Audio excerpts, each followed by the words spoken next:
Video ini kami akan membahas mengenai evaluasi dan perubahan kurikulum di Indonesia. Yuk ikuti penjelasannya.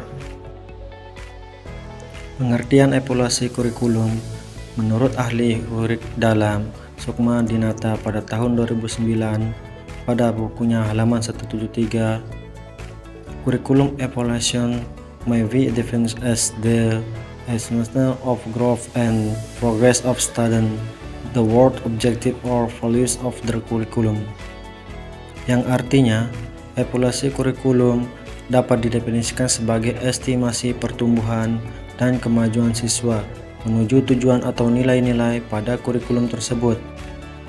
Sedangkan dalam pengertian luas, evaluasi kurikulum dimaksudkan untuk memeriksa kinerja kurikulum secara keseluruhan, ditinjau dari berbagai kriteria.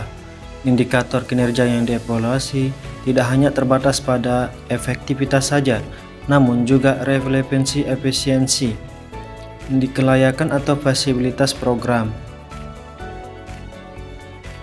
Program evaluasi kurikulum sebenarnya ditentukan oleh tujuan diadakannya evaluasi kurikulum.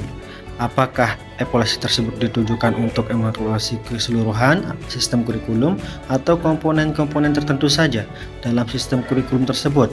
Salah satu komponen kurikulum penting yang perlu dievaluasi adalah berkenaan dengan proses dan hasil belajar siswa.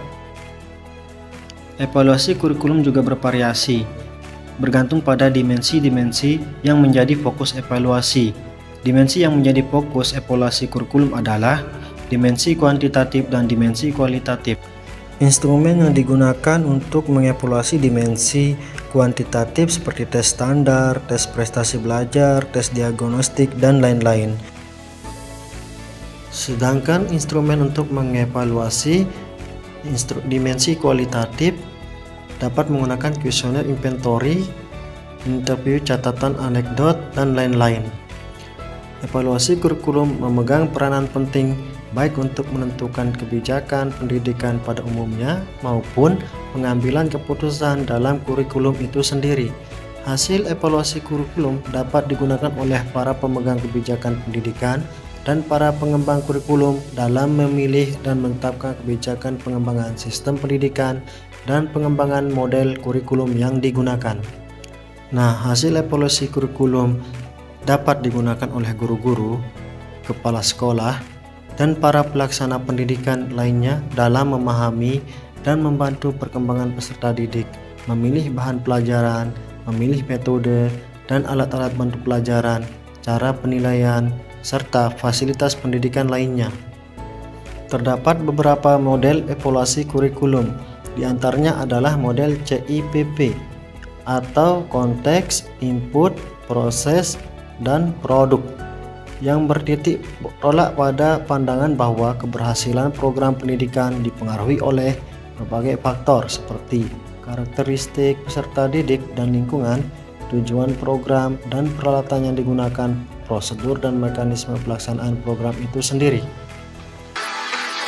Penjelasan singkat dari keempat dimensi tersebut adalah: yang pertama, konteks, yaitu situasi atau latar belakang yang mempengaruhi jenis-jenis tujuan dan strategi pendidikan yang akan mengembangkan dalam program yang bersangkutan, seperti kebijakan departemen atau unit kerja yang bersangkutan, sasaran yang ingin dicapai oleh unit kerja dalam kurun waktu tertentu, masalah ketenangan yang dihadapi dalam unit kerja yang bersangkutan, dan sebagainya.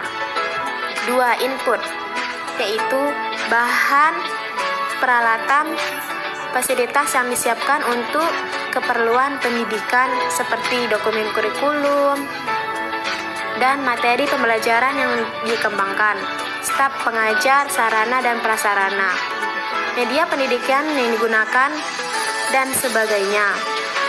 3. Proses, yaitu pelaksanaan nyata dari program pendidikan tersebut, meliputi pelaksanaan proses belajar mengajar, pelaksanaan evaluasi yang dilakukan oleh para pengajar, pengelolaan program, dan lain-lain.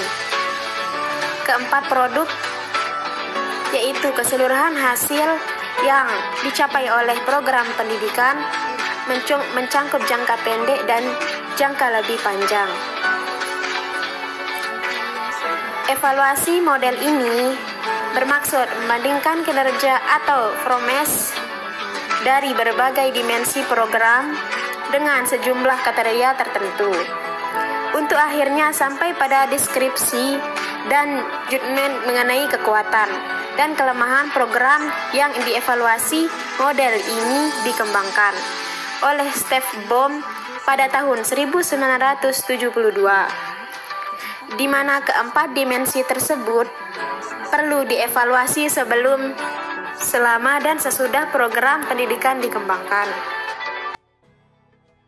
Nah, selanjutnya kita masuk ke perubahan kurikulum.